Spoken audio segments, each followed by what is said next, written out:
Paano maiiwasan ang aksidente kapag mag-o-overtake? Sa lahat ng rider, driver at road user, kilalanin na ang kaligtasan ay responsibilidad ng lahat. Ligtas na pagmamaneho abang buhay. Araw-araw ay may naaksidente. Karamihan sa aksidenteng nangyayari ay kagagawa ng mapanganib at maling estilo sa pagmamaneho. At ang karamihan sa mga aksidente na ito ay nangyayari kapag sinubukan ng isang driver na mag-overtake. May iwasan mo ang aksidente sa pag-overtake basta alam mo ang overtaking technique, mirror, signal, maneuver. Kaya ibabahagi ko ang ligtas na pag-overtake. May 4 na mahalaga sa pag-overtake: obserbasyon, antisipasyon, pagpaplano, desisyon kung anong gagawin. Kapag nag-o-observe ka, makakapag-antisipasyon ka. Kapag nakakapag-antisipasyon ka, makakapagplano ka. Kapag nakapagplano ka, makakapag-desisyon ka kung anong gagawin. Minsan, kailangan talagang mag-overtake. Obserbasyon.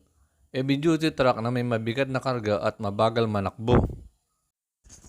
Antisipasyon. Na-anticipate mo na kung ano ang iyong gagawin sa pag-overtake sa truck. Plano. Siguraduhin ligtas sa bawat pag-overtake. Tingin muna sa side mirror kung libre at walang parating na sasakyan. Tapos, saka mag-signal. Tapos, saka mag-maneuver pa-overtake. Ang pag-signal ay pinaalam sa lahat ng road user ang iyong intensyon kung lilipat ng linya sa kaliwa o mag-overtake. Kapag naka-overtake na ay bumalik na uli sa tamang linya at i-maintain ang tamang speed. Huwag sumunod ng masyadong malapit.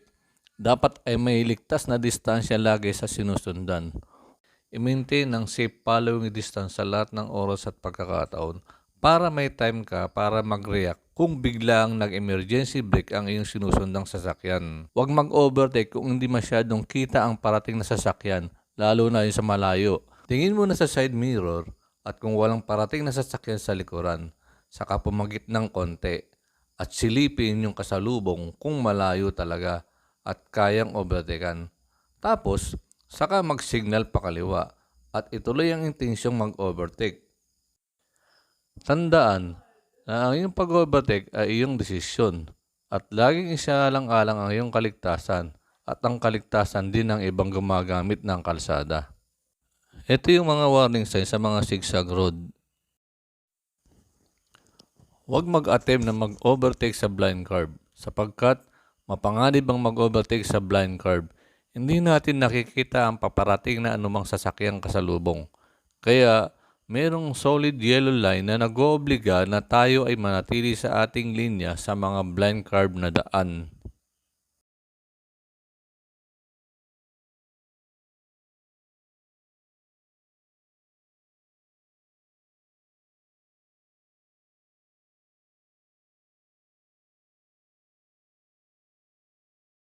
Isaalang-alang natin ang buhay natin at buhay din ng iba. Huwag na mag-overtake kapag hindi kita ang kasalubong.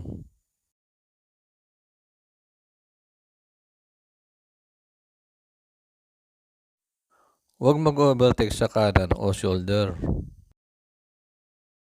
Ang purpose ng shoulder lane ay para sa mga nasirang sasakyan lamang o na-breakdown na sasakyan. Kung may pagkakawig ang bidyong ito sa inyong buhay ay di ko sinasadya.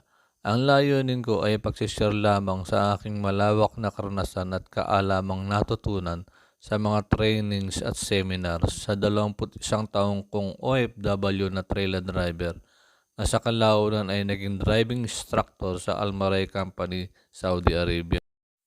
Thank you for watching!